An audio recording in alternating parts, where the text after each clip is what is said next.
Boa noite, boa noite, boa noite.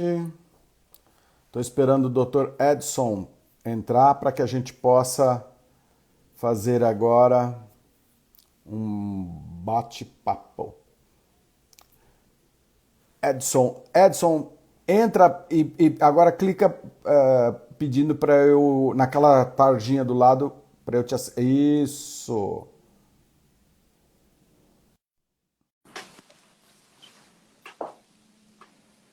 Perfeito. Já já vai já dividir a tela, que está conectando. Isso aí. Ô, Samuquinha! Boa noite, Samuca, tudo bem? Bem, graças a Deus, Edson. Então tá, Muito você é bom sempre ver. um cara lindo, um cara elegante, né, cara? Como sempre. Que fofura. E aí, Samuca, Obrigado. você tá bem? Bem, graças a Deus. Edson, primeiramente eu quero agradecer a tua participação aqui conosco, ah, em detrimento a um assunto que essa turma que está entrando aí, ela é uma turma que faz a disciplina de negócios jurídicos, né? Então, para nós até abrilhantarmos, né, um pouco com essa dimensão desse novo contrato, é que eu pedi para você falar sobre esse tema, né? Que acho que vai dar muito certo nesse momento, né? Só aqui fazendo uma abertura memorial, eu estava ontem assistindo um programa no final de semana, né? E aí tem a vida do nosso querido Gugu Liberato, né, apresentador, que está envolvendo uma briga jurídica entre se era um contrato que eles tinham que preservava só aquela manutenção de uma, como se fosse aspas, né, a manutenção de ser mãe, né, em dado caso, em concreto, ou aquilo migrou para uma situação de união estável, né? Então, aqui a gente quer ouvir um pouco da tua oratória aí. Já de antemão agradeço os teus alunos também, agradeço a participação de todos que estão entrando aqui, a doutora Ivone, amigos nossos, né? Sejam bem-vindos. E eu aqui, se eu estratificar alguns e não outros, não é por maldade, é porque eu enxergo com uma dificuldade. Ah, você ainda tá enxergando, tá bom, Samuca. Você ainda consegue enxergar, estamos no lucro. Nessa altura do campeonato, nós estamos no lucro. Verdade. Inclusive, Samuca, antes da gente começar a falar aqui da nossa brincadeira propriamente dita, eu queria chamar a atenção que quando a gente vai falar de um contrato, a gente sempre pensa no objeto lícito, possível e determinável, né? Mas ultimamente a gente tem visto cada coisa indeterminável sendo, inclusive, coisas impossíveis sendo contratadas, que a gente já começa até a perder referência do que pode e o que não pode, né? Mas é isso. Uma verdade, né? Doutor, Doutor Samuel, a quantas andas o teu namoro? Só para eu saber. Não fala da parte íntima, não é da parte íntima. É da parte da contratual do teu namoro. Conta pra gente. Então, o meu namoro já se transformou, já foi, ele progrediu para casamento. Então, eu sou casado. É, eu te fiz essa Mas muitos que pergunta. estão ouvindo aqui, viu, doutor? Muitos que estão aqui, eles estão interessados justamente para se protegerem ou não serem prejudicados, né? Então, tem muita gente solteira aqui. Fazer a coisa errada da forma certa, não é isso? É para isso E que nós estamos aqui. Ô, doutor Samuel, por que eu te perguntei a quantas andas teu namoro? Porque aqui na minha casa eu sempre digo que minha esposa ela é minha eterna namorada. E aí eu deixo isso registrado em todos os lugares que ela é minha eterna namorada. Mal sabe ela que existe um fundamento jurídico por detrás de tudo isso. é verdade. É. Uma Então das, deixa eu... uma das situações, né, que você vai poder, é até bom você ter falado isso, né? Porque muitas vezes a gente, na santa inocência, né, vai declarando, minha companheira, inclusive esse material, né, a semântica que faz este eco dentro da situação do Gugu Liberato é a palavra companheiro que foi traduzido uma tradução do inglês para o português, uma tradução juramentada, qual é essa dimensão daquela palavra companheiro, ou se aquilo lá traduz lá para o americano companheiro. Aí a advogada fala que aquilo lá não é companheiro na acepção relacional, né? Mas é como ali no inglês, ela está apontando para uma direção de sócio, né? Então aí agora vai ter aquela toda briga jurídica que aí a gente sabe. Mas tá com a palavra, doutor. O Brasil e sua complexitude, né? Porque se nos Estados Unidos provavelmente eles não têm o sistema de união estável. Eu não conheço a legislação americana, mas provavelmente não tem. Não tem, Edinho. Não tem, né? É uma condição muito brasileira essa nossa relação, e isso faz com que a gente tenha esse tremendo imbróglio aí. Antes de tudo, doutor Samuel, me permita aqui dar boa noite a todo mundo que está participando aqui da nossa live, agradecer pelo carinho de terem participando, e eu espero, inclusive, que vocês possam aproveitar e dar um monte de risada igual eu pretendo dar aqui. Eu e o doutor Samuel já começamos nesse caminho, né? É verdade. Então vamos lá, vamos falar um pouco do contrato de namoro. Quando a gente fala do contrato de namoro, a finalidade da constituição de um contrato de namoro é justamente para que nós possamos quebrar a relação, que é aquela relação de desejo de constituir família, que é o que está previsto lá no nosso ordenamento jurídico quando a gente fala de uma união estável, né? Porque ela se equipara ao regime de casamento, de comunhão parcial de bens. E aí, o contrato de namoro, ele serve para produzir uma proteção do patrimônio. Então, olha que loucura. Antes a gente namorava pensando, quero construir um casamento, ser feliz para sempre. Hoje nós não, né? Na verdade, eu continuo namorando. Mas assim, quando hoje as pessoas vão falar em namoro, ela pensa, hoje eu quero constituir um namoro garantindo a proteção dos meus bens. A gente tem quase que uma inversão de valores do que se espera, porque os bens materiais, ao longo dos períodos, ele tem substituído um pouco da nossa condição emocional, e o nosso racional tem trazido aí caminho, principalmente com o ordenamento jurídico, para criar uma proteção para esses bens. Então a primeira coisa que nós não podemos perder de vista é que o namoro, ele não se configura, ele não se traduz em relacionamento que se assemelhe ao casamento em hipótese nenhuma. São duas pessoas distintas que resolvem em determinados momentos partilhar de momentos agradáveis, mas sem o desejo de constituir família. Porque daí a gente... Aí também faz uma segmentação daquilo que...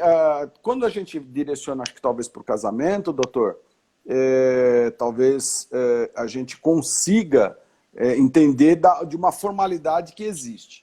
Agora, o duro, talvez o sopedâneo, né, vamos dizer assim, o desprovimento jurídico aquilo se transformar numa união estável, com ânimo, meu amor, não sei o quê, amor eterno, vida eterna, aquilo se transforma numa união estável, a ponto do quê? Sem a pessoa perceber. Se a pessoa quer a união estável, perfeito. Vai lá no cartório de notas e faz aquilo lá, inclusive traça as dimensões patrimoniais que ali pode ser. O duro é quando você não se pronuncia via cartório e aquilo vira com o mesmo regime de bens do próprio casamento, que é a união parcial de bens. E aí o cara muitas vezes está pensando que está namorando, ele já está numa relação de união estável. É isso mesmo. E o mais legal de tudo isso é porque...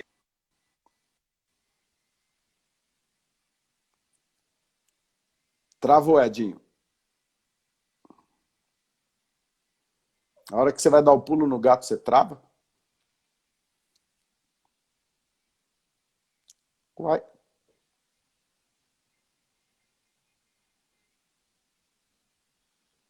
Deixa eu avisá-lo aqui que ele travou. Só vou pedir... opa, tinha travado, Edinho. Eu ia te avisar até que... É porque aqui em casa é assim, se a gente começa a falar de extremo amor, até a conexão cai, é vibração, é vibração. Então, doutor Samuel, como eu estava dizendo, né? É porque normalmente quando a gente vai falar em produzir um relacionamento, a gente diz que aquele relacionamento, o ideal é que ele seja eterno, que ele seja para sempre, que ele produza frutos. Mas normalmente quando você quer namorar, às vezes a sua intenção não é essa. Você está ali, pô, eu conheci uma pessoa, a pessoa é legal, eu não tenho grandes compromissos. E se eu não tenho grande compromisso, então não teria problema nenhum constituir um namoro. E aí, feliz da vida, você vai lá, começa alguns dias dormir na casa da namorada, ou a namorada dormindo na sua casa, ou na casa do namorado, e aí começa a deixar registrar lá recadinhos no espelho. É muito bom acordar ao seu lado. No dia seguinte, deixa um recadinho, e tá tudo documentado, posta no Facebook, né? Aí no dia seguinte, como Isso. é tomar Da café da publicidade, manhã. né? Dando publicidade.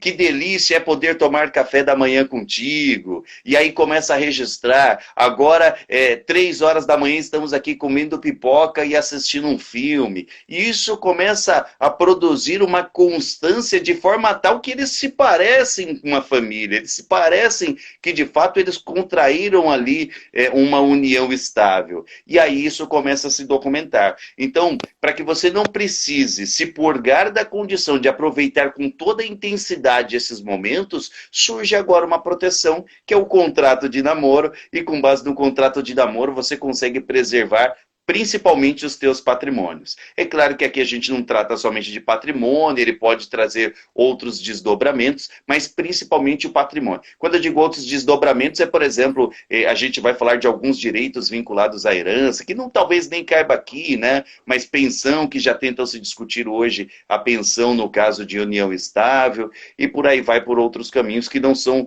discussões tão simplórias, né? Inclusive até mesmo em relação à Quando, guarda mais de crianças, de menores.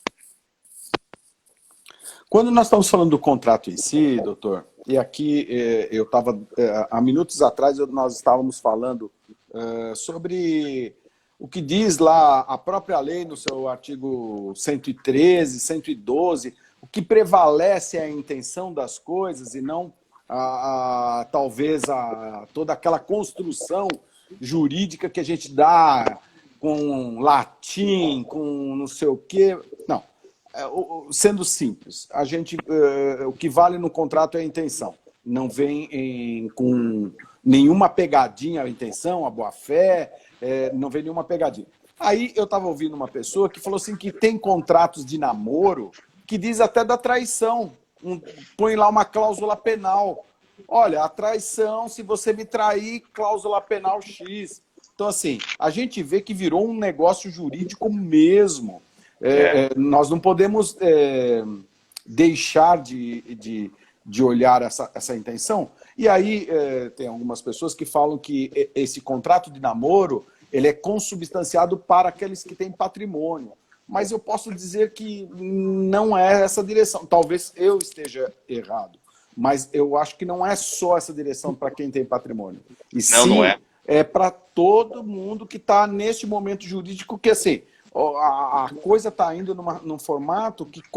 Até porque, assim, nos tempos primórdios, namorava-se sem o ânimo de constituir família. Hoje o namoro ele transpassa muito, viaja-se junto, se faz tudo junto, se tem conta junto, tem médico junto, escova os dentes tudo junto. Ai, eu fico até constrangido de te chamar de Dr. Samuel, vou manter o Samuquinha aqui. Pode ser, não pode? Lógico que pode. Tá bom. Ô, Samuquinha, antes da gente começar dessas partes divertidas aqui que a gente veio para dar risada mesmo no final da noite, que não tem nada melhor, mas eu queria chamar a atenção para algo que você falou que é importante. Imagina que, por exemplo, dois conviventes, às vezes, com a intenção de constituir, eles não formalizaram uma união estável. Um desses tem, por exemplo, um filho. Esse filho, ele era um pai solteiro ou uma mãe solteira, alguma coisa nesse sentido. E aí pode caber, inclusive, uma disputa de guarda, porque produziu-se ali uma relação de sócio-afetividade entre o outro que não era cônjuge, mas que de repente se parecia tanto com o cônjuge que às vezes pode-se pedir a formalização de uma união estável. E aí surge também o direito de convivência, o direito de de guarda, inclusive às vezes vai ter uma disputa de guarda. Então ele sai um pouco também dessa esfera da relação de patrimônio e ele pode alcançar outras esferas. Como eu falei aqui, né, na esfera previdenciária, eu não sou previdenciário, não faço previdenciário, mas eu acredito que isso também pode se expandir na hora de dizer assim, olha, os herdeiros naturais, por exemplo, são os pais, mas existia um convivente com ele, esse convivente estava em união estável, ele contribuía ali por um benefício previdenciário, de repente imagina um militar, que aí você, dependendo da situação, tem ali um benefício vitalício. Então, essas disputas, elas podem se expandir para outros meios que não somente o do patrimônio, né? Não, e aí eu tenho até uma colocação, né? A homoafetividade, ela pode ter o início da homoafetividade por meio desta ferramenta chamada contrato de namoro, a transitar aí sim para uma união estável e deixar as dimensões. E aí, assim, tem alguns autores que nos apontam que esse ainda que o Supremo Tribunal Federal já se posicionou em relação aos homoafetivos, mas é uma garantia, inclusive nesse contrato de namoro, já de desenhar o patrimônio como vai ser, quais são as obrigações, aonde tem a dimensão. Até porque depois, aquele que constrói patrimônio sem essa segurança jurídica que o contrato pode trazer, né? Ele pode trazer, equívocos jurídicos dos quais traz a injustiça. Eu já tive um caso onde as pessoas construíram patrimônio homoafetivos e depois as partes que construíram, uma das partes falou assim, meus pais vão se acontecer alguma coisa comigo, doutor, vai se insurgir contra mim, contra o meu companheiro, meu cônjuge. E aí, por quê? Porque a lei não... A Constituição enxerga binomialmente, no artigo 226, a família sendo um homem e uma mulher, mas não contempla efetivamente aquela relação patrimonial que teve na homoafetividade. Já por meio do contrato, ele já consegue trazer os liames jurídicos para que um dia, se tiver qualquer situação adversa a essa, já tenha um eco jurídico para falar, não, independentemente do que está a Constituição, aqui nós já traçamos a situação jurídica civil, né? Nós começamos aqui querendo só dar risada e a gente já ficou sério, né? A gente só queria saber quem de verdade quer só namorar, quem só quer enrolar, mas nós já começamos a ficar sério na nossa conversa. Mas é verdade. Proteção é importante, e aí nesse caso até fazendo uma defesa aqui da relação homoafetiva, mas na verdade não só de homoafetiva, mas de poliamor, de todas as outras formas de se amar que existe, porque essa proteção, ela de fato ela pode evitar problemas futuros e trazer aí algumas garantias que se tornem essenciais para o negócio, para aquela, eu estou chamando de negócio aquela relação entre as partes, sim, mas porque de fato é um negócio jurídico, né? Sim, e às sim, vezes sim. E esse negócio jurídico, ele se constitui... Bom, os teus alunos de forma brilhante sabem, eu estou vendo que tem alguns alunos meus aqui também, ao qual eu já deixo aqui meu grande abraço, mas que às vezes eles não têm o conhecimento, mas a gente está falando também de contrato jurídico tácito, né? Foi acontecendo, e quando foi ver, nós estávamos lá, nós já estava agregado um negócio jurídico sem que você de fato soubesse. Não, às vezes... Pode falar, desculpa, perdão.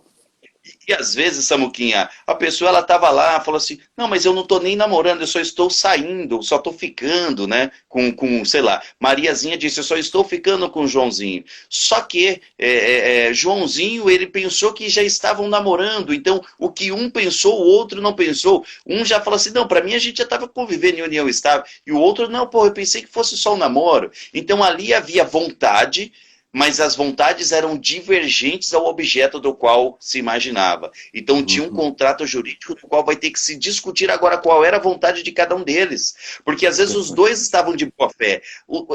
Era uma condição lícita, era possível, era determinável, mas o que cada um tinha de expectativa era diferente. Se fosse uma relação de consumo, a gente protegia o cliente. o consumidor. Uma relação de consumo. Até pode ter alguma certa relação de consumo, né? Um manda, o outro obedece. Você tem a relação da hipossuficiência. Na minha casa tem a relação de hipossuficiência, né? Eu sou hipossuficiente aqui. Então, às vezes, você poderia buscar outros meios de proteção. Não, é uma coisa que você falou interessante dessa reserva mental, né? Um pensa de um jeito, até nós estávamos estudando a última aula do negócio jurídico, a reserva mental. E aí a gente vê como esta reserva mental, se não, pelo menos, se a gente não traduzir isso num contrato, ainda que eu sei que muitos daqui, e como também nós, podemos ter alguma situação de resistência, falando, nossa, fazer um contrato para namorar, eu só queria curtir lá o barzinho. Então, mas aí que tá. Alguém pode estar com essa reserva mental e está traduzindo nesta reserva mental uma intenção que não seja o do outro. Então, aí, daqui a pouco, começa a ter essa tradução à publicidade. Eu amo, isso, você é meu eterno, você é o meu parceiro, você é minha... E aí, daí começa a unir o quê? Uma situação jurídica que é o mais próximo é a união estável, porque quando se fala de casamento, eu acho que apaga, porque a casamento fala, ó, os bens é nesse formato, separação total, e a gente vai fazer ou união total, aí faz as proclamas que tem que ser feito, e aí, não. Quando nós falamos, pelo menos no contrato, faz com que as pessoas reflitam sobre aquela relação de forma clara, inclusive apoiada pelo advogado, a traduzir todos esses liames, né, jurídicos, não só patrimonial, mas em relação... Inclusive, até achei interessante do caso da traição. Não por causa da traição, porque eu sei que ninguém trai, mas é uma situação que se contempla, né? É uma exceção do contrato que se contempla com cláusula penal. Falou, se você trair, você tem time penalty aí, velho. Então, quer dizer, isso é importante, né? Ô, Samuca, e aí eu fico até constrangido em dizer isso, porque quem vai traduzir esse conceito não foi eu que inventei, é a sociedade que inventa, né?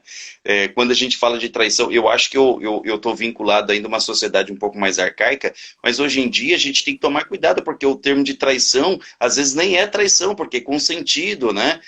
Mas já fazia parte, você já me conhecia assim, você me aceitou assim, você sabia que esse sempre foi meu comportamento, então até isso vai gerar dúvida posteriormente, né? A gente não pode contar os casos pessoais, né? Mas teve um amigo meu, advogado, que o amigo do amigo dele me contou que teve uma situação muito parecida com essa, onde a mulher ela não poderia, eles poderiam se relacionar com qualquer pessoa desde que eles estivessem juntos. A mulher ela poderia se relacionar, né, eles poderiam se relacionar tanto com homem quanto com mulher, não havia nenhum problema, era realmente não tinha muitas regras, não tinha muitas limitações, mas a mulher ela não poderia sair com ninguém sozinha, tinha que estar então com o marido dela para que pudesse sair junto. Então, essa é uma regra. Então, isso para eles era o que não era traição. Para você ver como é uma diferença, há uma mudança social de que hoje aquilo que era estranho, aquilo que era absurdo, aquilo que um dia, inclusive, foi o crime, hoje a gente já não está mais nessa condição por causa da modernidade social, né? Independente de opiniões aqui, eu não quero nem criar grandes fervores aqui de opinião a favor ou contra, porque não é esse o objetivo, né? Sim, não, e assim, uma coisa que nós estamos apresentando até porque tem a publicidade do Instagram, depois vai para o YouTube, né? Uma coisa certa. Esta é uma ferramenta que pode soar bem ou mal, mas é uma ferramenta usual, onde ela é uma ferramenta. O contrato faz o quê? As partes refletirem na dimensão do que elas querem dar. E, inclusive, eu até vocaciono a homoafetividade como um caminho seguro, primordialmente, a se estabelecer em face das relações que, por hora, já estão perdidas, né? Porque começa-se a juntar as coisas, mas se não tiver bem traçada juridicamente, elas podem trazer o quê? A tal da confusão, que vai dar o quê? Muitas vezes litígios no Poder Judiciário, né, na judicialização dos fatos, para que a gente possa ver um decisor falar, ó, declaração de direito para cá e para lá, que muitas vezes nem satisfaz as partes binomiais, né? É verdade, é verdade. Ô, doutor Samuel, eu vou. Doutor Samuel, Samuquinha, Isso. assim, eu concordo tanto, mas assim, eu já tô num fervor de falar tanta coisa aqui que eu fico até com medo de repente, a gente extrapolar demais o que a gente tinha aí de limite. Mas antes de tudo, eu não posso me esquecer, eu queria só saber quem é corajoso de verdade, mas quem tem muita coragem de escrever aí nos comentários que faria um contrato de namoro, porque tem que ser muito corajoso. Eu já parto do princípio que se você chegasse, bom, a minha esposa, ela já me bate por muito menos, mas na hora, quando nós começamos o namoro, se eu falasse assim, olha, a gente vai namorar, mas antes você vai fazer um contrato, bom, eu não tinha nada, né? E além de não ter nada, eu ainda levava um pedala Robinho naquela época. Então, bom, colegas que estiverem acompanhando a live aí, bota aí nos comentários quem tem coragem de fazer um contrato de namoro.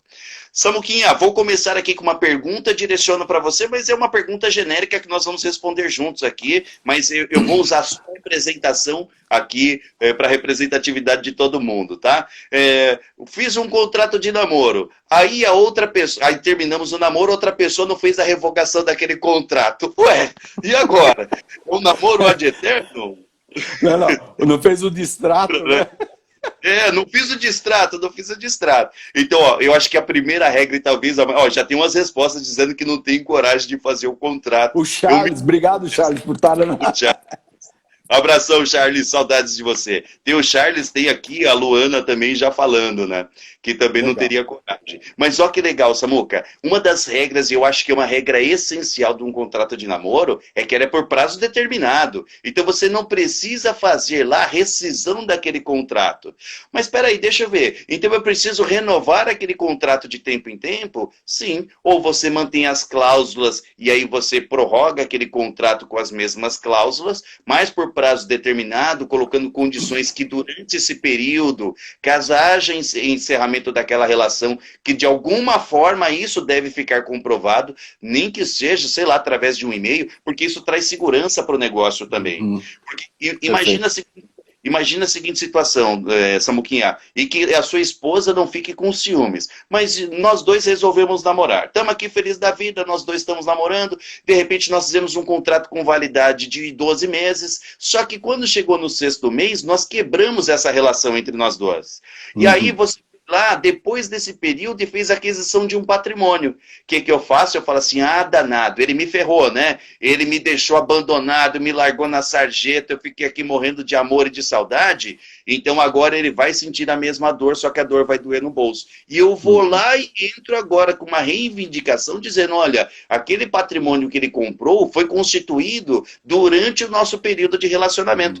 E aí você vai ter que fazer prova contrária, dizendo que vocês já estavam separados. Então, fica aqui, hashtag fica a dica, não é? Se você for separar de alguém, sabe aquela história, pô, você foi insensível, você terminou por mensagem, por e-mail, pelo WhatsApp? Não, pode fazer isso presencialmente, não tem problema, mas formaliza depois, faz uma ata. Faz uma ata dizendo que vocês cancelaram aquele relacionamento, que é para, de fato, não ter nenhum tipo de problema. A doutora Ivone, você consegue ler aí o que a doutora Ivone... Eu leio, eu vejo. Deixa eu ver aqui, ó. Se o contrato, cadê? Se o contrato espelhar a realidade, casal vive junto, adquire bens e se apresenta como casados fossem, a meu ver, o contrato de namoro nada mais vale. É isso aí mesmo, né? Sim. Porque a gente está falando do princípio da realidade, da verdade real dos fatos.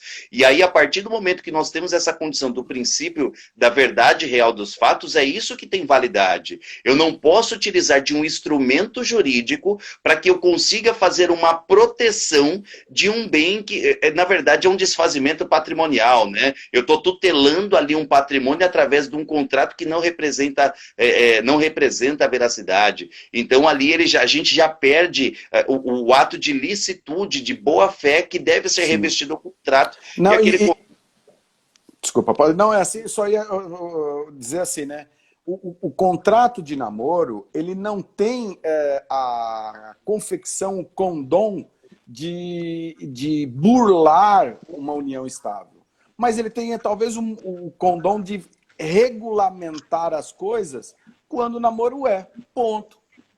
Seja a polaridade seja qual for, hétero, homoafetivo, poli, pode ser o que for. No entanto, a transmitir a união estável, quando a pessoa fala, não, olha, foi tão bom o nosso namoro, e a gente não quer falar pela parte ruim, mas foi tão bom o nosso namoro que isso daqui vai virar uma união estável. Eu quero, vai lá no cartório e transforma aquele contrato numa união estável, que é uma outra forma de um outro contrato, que aí você vai saber como é que foi o patrimônio, se isso daqui é meu, isso daqui é seu, inclusive desenhar o regime dali para frente como será. Já que a doutora Ivone já começou colocando lenha no parquinho, vamos piorar a situação? Tá lá os dois, casalzinho, felizes da vida, só são namorados, de repente até fizeram um contrato de namoro, mas aí por ironia do destino nasceu o Joãozinho. Então, mas espera aí, eu tinha um contrato de namoro, eu só estava namorando. Tá, mas e o desejo de constituir família? Não, eu continuei namorando. Até isso você vai ter que fazer prova. Porque na hora que a gente chega lá tentando apresentar a verdade real dos fatos, é muito difícil a gente ter que dizer para um juiz, né? E aí nós, no papel de advogado, não sei se a doutora Ivone já passou por uma situação igual a essa, mas imagina a nossa situação. Não, excelência, eles só eram namorados. Tá, aí tiveram um filho.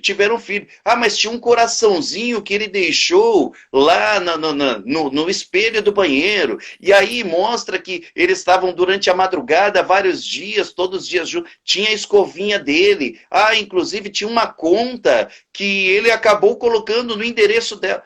Cara, como é que nós vamos desfazer esse imbróglio?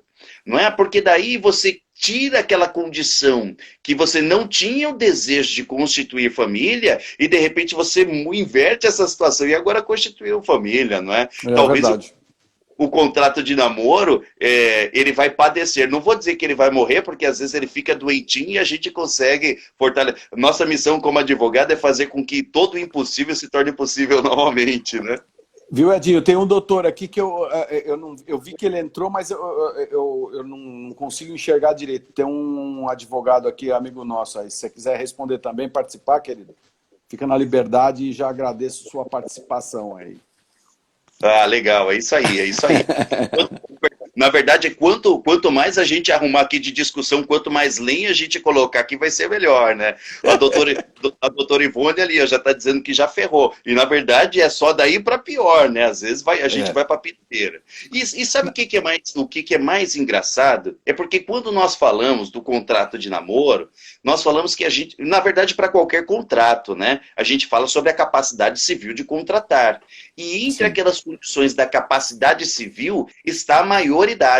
Então, para a constituição de um contrato, você deveria ter ali uma maioridade. Porque se de repente, sei lá, tem 17 anos, mas constitui um patrimônio. Então, se de repente quer proteger aquele patrimônio, eu nunca tive uma situação igual essa, tá? Mas a gente deveria falar que ele poderia fazer isso por representação. Então, talvez os pais ou então os responsáveis tivessem que, inclusive, participar. Já pensou, doutor Samuel? Além de ter que pedir a mão em namoro, você ainda tem que pedir para os pais. Oh, será que você pode assinar aqui um documento para mim?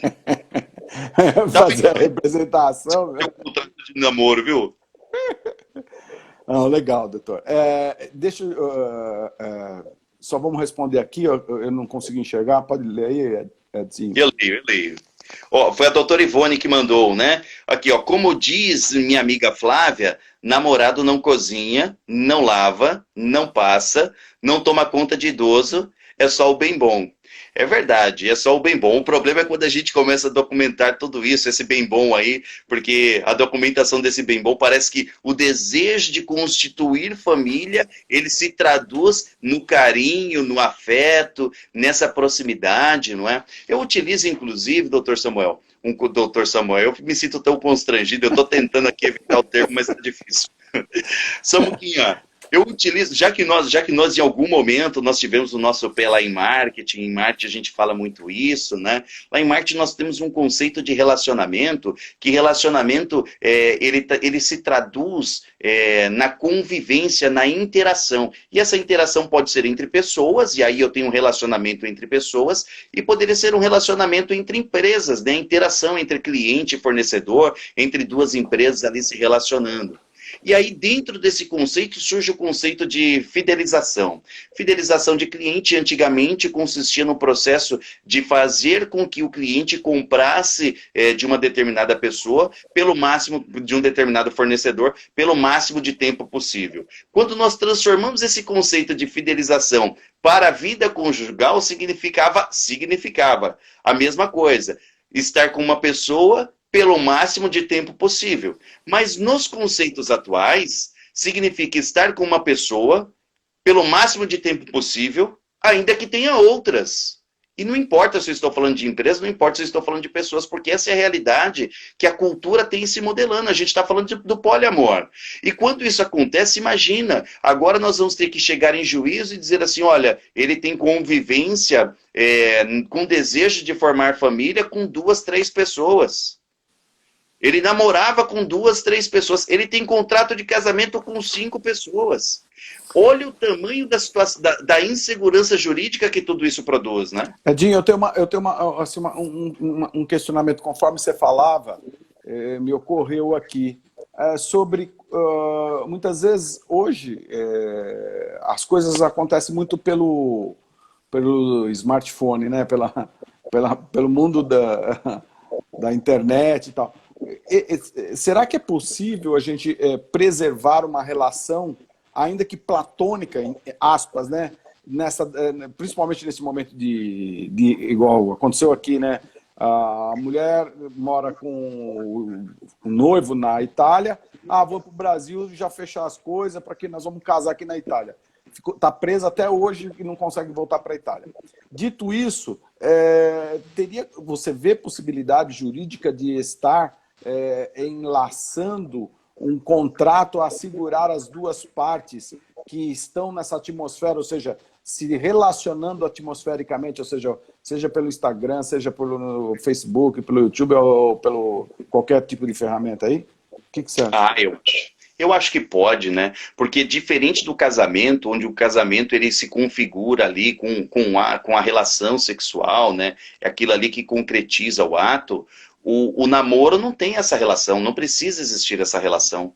Então, eu consigo vislumbrar a possibilidade de que ainda que não tenha um relacionamento, eu vou chamar isso de relacionamento íntimo, talvez o termo melhor não fosse esse, mas eu consigo vislumbrar que ainda que não tenha a possibilidade da existência de um relacionamento íntimo, de foro íntimo, né, da intimidade especificamente, a gente já pode falar que eles transitaram com o desejo de constituir família.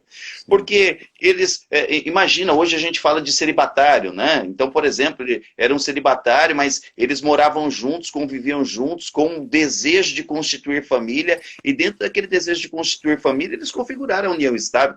Talvez tenha sido esse, inclusive, o caso do Gugu, não é? O desejo de constituir família. Eu não estou dizendo porque é muito difícil a gente falar sem olhar o probatório, sem que a gente tenha acesso a todas as informações que lá constam naquele processo, mas muito me parece, e me faz inclusive acreditar, que talvez tenha acontecido isso. Eles não tenham tido o foro íntimo, né? Talvez eles tenham realmente um contrato ali para que eles pudessem ter filhos, mas eles conviveram como se família fosse. Então, isso parece estar muito arrazoado a existência de uma união estável. Mas a gente está falando que a união estável, ela se concretizaria dentro do que está moldado no país, dentro do que está moldado no Brasil.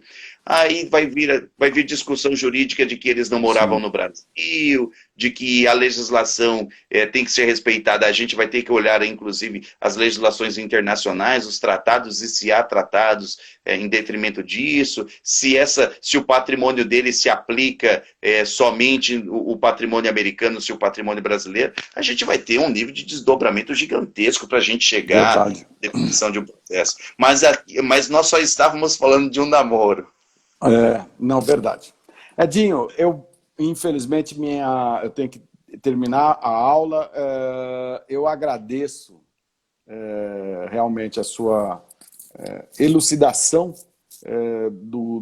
porque quando a gente toca foco sobre um tema, por mais que a gente tangencia um lado ou outro, a gente vai aclarando aquilo e vai formando o conceito na nossa cabeça. E é esse meu objetivo. Eu trago meus alunos para uma live é para que a gente possa nos expormos e nessa exposição a gente é beneficiado com conhecimento, com as perguntas, com uma outra visão. Isso é importante. Eu agradeço, Edinho, e assim, quero de coração agradecer a todos que aqui estiveram. E aí eu, assim, só entendo que cada dia mais a gente precisa, talvez, ser desafiados no mundo jurídico, porque senão a gente fica para trás. Parece que o mundo jurídico vai acompanhando, ele sempre está na retaguarda, né? Vai sempre indo em busca dessas informações. Ainda que por início parece até ser meio paradoxal, né? As informações, contrato de namoro e tal, união e tal, mas eu acho que é o momento da gente refletir. É isso Suas mesmo. Considerações. Aproveita aqui, Samuquinha, para hashtag Fogo no Parquinho, né? Quero ver quem vai ter coragem aí de postar lá no Facebook. Eu tenho coragem de fazer um contrato de namoro. Me marca lá que é para eu saber. Marca no Insta, marca no Face. Eu quero saber aí quem foi o corajoso que vai fazer mesmo. Mas não vale ser solteiro, porque se for solteiro é fácil. Quero ver quem está se relacionando e que não queira terminar o relacionamento, para ficar claro aqui, né? Que vai ter coragem de fazer esse contrato de namoro. Mas é isso, doutor Samuca. Muito obrigado pela gentileza de sempre, por todo o carinho. Eu vi, não deu tempo de falar, mas eu vi que diversos alunos, amigos, entraram aqui na nossa live. Verdade. Professora Priscila, beijão para você. Charles, como sempre, aqui. Rodolfo também, sensacional. Mais um monte de gente que apareceu, né? Marcília, eu vi a Marcília entrando quase agora. Do fundo do meu coração, muito obrigado por terem aqui brincado junto com a gente. Espero que vocês tenham rido pelo menos um pouco para a gente terminar a nossa noite mais feliz. Muito obrigado a todos. Mais uma vez, a gente só abre esse espaço aqui, é como se fosse uma oxigenação, né? Para que a gente possa sair daquele ambiente de ferramenta de sala de aula para a gente vir aqui e ter uma visibilidade de um assunto, né, que talvez pouco conhecido até por nós mesmos, que a gente vai estar amoldando e formando um novo conceito aí para a gente passar para os nossos queridos alunos e amigos. Uma boa noite, Edinho. Tchau, fiquem com Deus. Até mais. Obrigadão, querido.